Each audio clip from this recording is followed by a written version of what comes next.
The Grassroots? The Grassroots started back in 1965, and they were one of those bands that people absolutely loved in the 70s. You might not know all their names, but their songs were constantly playing on the radio. If you've ever sung along to Midnight Confessions without even knowing who sang it, that's them. They weren't extra or rock odds, and they didn't fill up gossip magazines. They were just regular guys who knew how to write good songs you could dance to, drive to, or cry to, depending on the mood. They had that California sound that felt smooth and kind of groovy, and they made music that was easy to enjoy whether you were 16 or 60. From around 1967 to 1972, they put out a bunch of top 40 hits, more than a dozen actually, without ever making a scene, being in some sort of controversy, or having the typical celebrity drama. While other bands were going full psychedelic or turning rock into 10-minute guitar solos, the Grassroots kept things simple, catchy, and real. Their songs were about love, heartbreak, and temptation, things everyone goes through. Sadly, by 1975, the band's popularity had started to fade. Music was changing, and people were moving on to disco, hard rock, and other trends. But the Grassroots left their mark in the music industry. They helped influence what radio sounded like for regular people like music lovers, rock fans, and just people clicking through stations on the way to work or hanging out with friends on the weekend.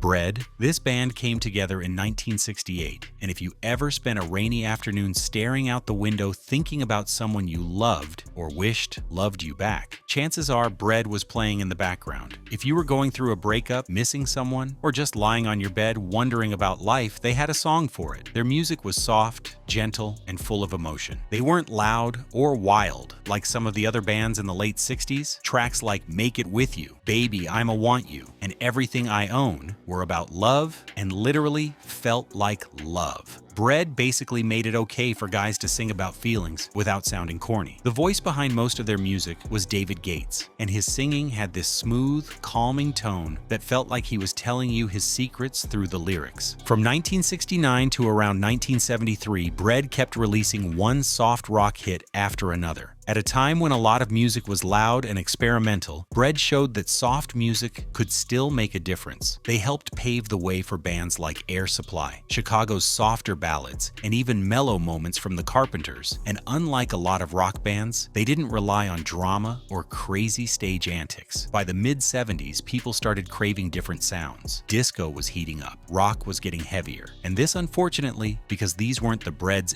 MO. The band quietly stepped away, but even now their songs still show up on love song playlists, movies, and late-night radio shows. They may not be the first band people think of from the 70s, but their music has never really disappeared.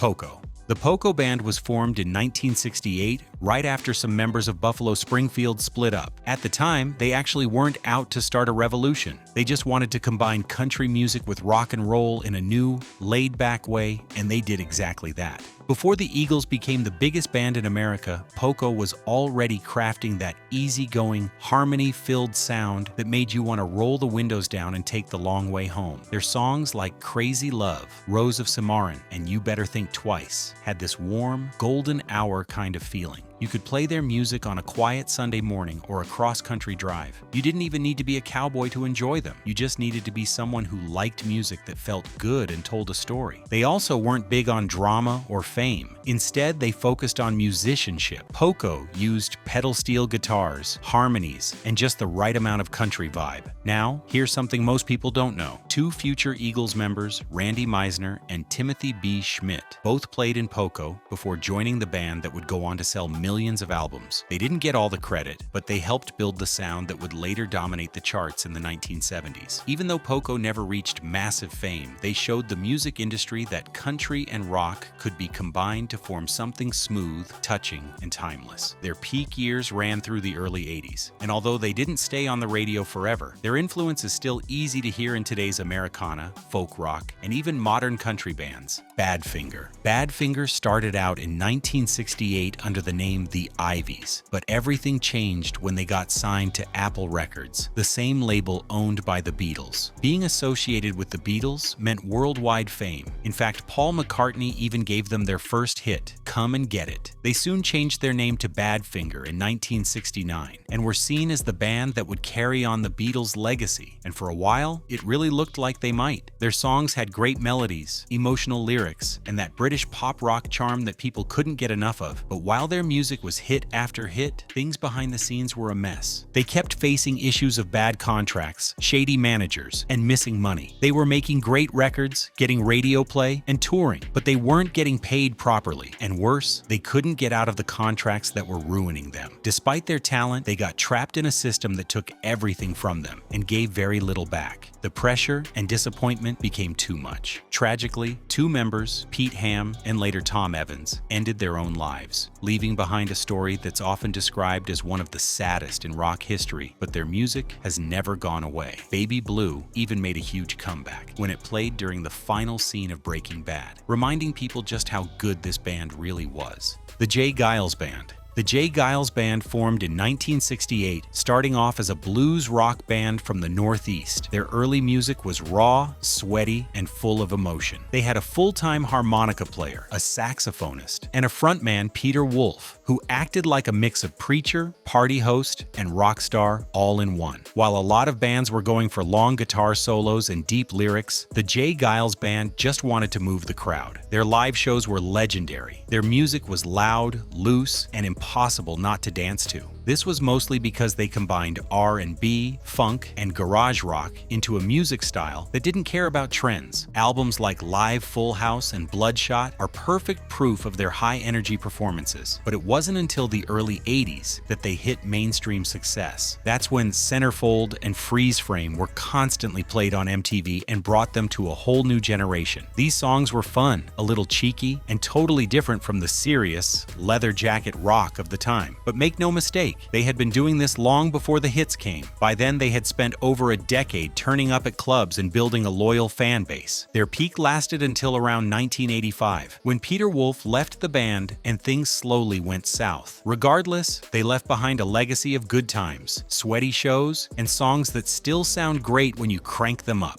The Sweet. The Sweet formed in 1968 in the UK, and if you've ever shouted, "Are you ready, Steve?" before a party started, you're already part of their story. These guys were the pioneers of glam rock. They wore sparkles, leather, eyeliner, and didn't care what anyone thought, but they weren't just about the look. They had the sound to match. Songs like Ballroom Blitz, Fox on the Run, and Love is Like Oxygen were loud with expressive choruses and riffs you could shout along to. At first, people thought they were just another pop band. I mean, they did start with simple hits written by producers, but the Sweet quickly pushed back and took control of their music. By the early 70s, they were writing their own songs and rocking a lot harder. Their sound mixed hard rock and pop in a way that paved the way for bands like Kiss, Def Leppard, and Mötley Crüe. They proved you could have glitter and grit in the same song. And even though they were huge in Europe, they had a harder time breaking into the American market. Eventually, Ballroom Blitz became a rock staple, especially in the US, thanks to radio and later, movies and TV shows. The Sweet's golden era ran through the late 70s, but fights among the band members and health issues slowly pulled them apart. This didn't change their influence in rock history, though. You can hear their sound in pretty much every flashy rock band that came after. Bands started sporting big hair, playing loud sounds, and having large stage shows just like them. America. America formed in 1970, and right from the start, their music had this peaceful, inspirational feeling. Although their name is called America, the band members weren't even from America. They were the sons of U.S. Air Force personnel, born and raised in England, but somehow they had the feeling of the American West better than anyone else. Their songs had soft vocals, acoustic guitars, and a dreamy, laid-back mood that made them perfect for relaxing, thinking, or just getting lost in your own head for a while. What really made America stand out was how they combined folk, pop, and soft rock, and made that combination into something smooth and thoughtful without ever sounding boring. After Crosby, Stills, Nash & Young helped define that harmony-heavy folk rock sound, America picked up the baton and brought it to a new generation. Songs like Ventura Highway, Sister Golden Hair, and Tin Man were hits that became the soundtrack to 1970s afternoons. Through the mid and late 70s, America was active and kept releasing great albums. They worked with big names in the music industry, including legendary producer George Martin of Beatles fame, and their sound got cleaner and more polished. But eventually, popular music tastes started shifting toward disco, punk, and harder rock. This made America slowly fade from the mainstream spotlight, but their music still kept showing up in movies, road trip playlists, and even on modern folk-inspired records. The Raspberries. The Raspberries Band formed in 1970 in Cleveland, Ohio, and right from the beginning, they brought something that had been missing back to rock music: hooks, loud, catchy hooks. Their most famous track, Go All the Way, was released in 1972, and it was everything radio needed: fast, exciting, and unforgettable music. With Eric Carmen as their lead singer, they had a voice that could sound dreamy one second and desperate the next. What made the Raspberries different from the others during the 70s was how they brought back that Beatles-style pop magic and gave it a little more rock muscle. They were one of the early power pop bands, mixing guitar-driven rock with sweet melodies and heartfelt lyrics. Their sound ended up influencing iconic bands like Bruce Springsteen, Cheap Trick, and even Kiss, which took notes on how to make emotional rock songs that still hit hard. Unfortunately, despite the great songs and solid influence, the Raspberries didn't last long. Internal tensions, label problems, and changing musical trends led them to break up by 1974. Eric Carmen went on to have a solo career with hits like All By Myself, but the band itself became one of those should-have-been-bigger stories in rock. That doesn't change the fact that their impact is in power pop anthems of past and present music eras. Firefall. This band was formed in 1974 in Boulder, Colorado, and their music gives the same feeling as driving home late at night with your windows wound down, as you're tired from a long day but content with your life, or at least that moment. Firefall came out of the same soft country rock scene as the Flying Burrito Brothers, Dan Fogelberg, and even early Eagles. The band had this way of making gentle, emotional songs feel really deep without sounding fake. Their biggest hit, You Are the Woman, hit the charts in 1976, and it was the kind of love song that was easy to hum and feel. They followed it with more soft rock favorites like Just Remember I Love You and Strange Way, which combined gentle melodies with a lot of emotions. What made Firefall so unique was how clean and layered their music sounded. Their combination of country, folk, and soft rock resonated with people who just wanted something meaningful but easy to listen to. And because of that, Firefall became a regular on 1970s radio. Through the late 70s and into the early 80s, their songs became part of everyday life for people across America. You'd hear them at cookouts, on road trips, or at the grocery store, so it was pretty common for people to have heard them so much that they didn't realize they had memorized the lyrics until they caught themselves singing along. Even though they never got as famous as the Eagles, their influence can still be felt in modern Americana and soft rock bands. Atlanta Rhythm Section, commonly called ARS, this band formed in 1974 in Doraville, Georgia, and they brought a smoother, more laid-back twist to Southern rock. During this time, most Southern rock bands were rough and rowdy, so ARS stood out as the calm version and became the first of its kind. The band had a polished sound that mixed Southern charm with pop rock vibes. You probably know songs like So Into You, Imaginary Lover, or Spooky, and don't realize it's by ARS. These songs weren't shouting in your face, but somehow they stuck in your head. Their music had that mellow groove that worked whether you were slow dancing or just swaying your head to a good tune. ARS maintained a very clean and smooth sound. They kept the soul of the South with that bluesy, swampy feel, but added a kind of soulful twist. While groups like Lynyrd Skynyrd were heavy on the guitars and sound,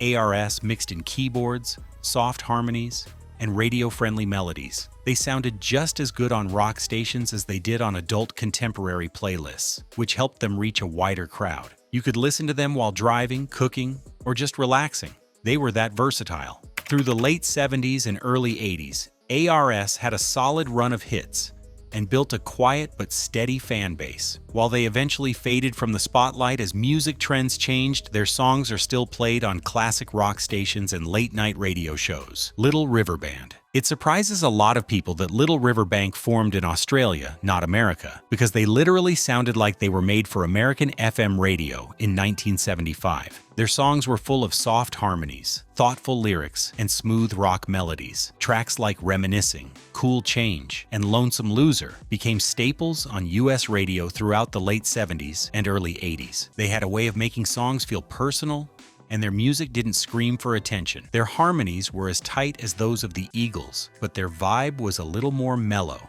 less country, and more refined. You could play their records during dinner, at a backyard party, or on a solo road trip, and it would always fit the mood. Over the years, they racked up 13 US top 40 hits, which is more than most people realize. By the mid-1980s, changes in the music industry and lineup shifts started to slow the band down, but their earlier albums still get plenty of love today. You can find them on soft rock compilations, yacht rock playlists, and in the background of TV shows and movies when someone's having a quiet moment. The Babies. Formed in 1976 in London, don't let the name of this band fool you. They were nothing like a teen pop band. In fact, they were one of the early bands to bring strong emotion and powerful vocals into arena-style rock. If you've ever heard the songs Isn't It Time? Or Every Time I Think of You, then you already know the kind of feeling they could pack into a few minutes. Their sound was a mix of glam rock energy and soft rock emotion, built on catchy melodies and dramatic choruses. Their frontman, John Waite,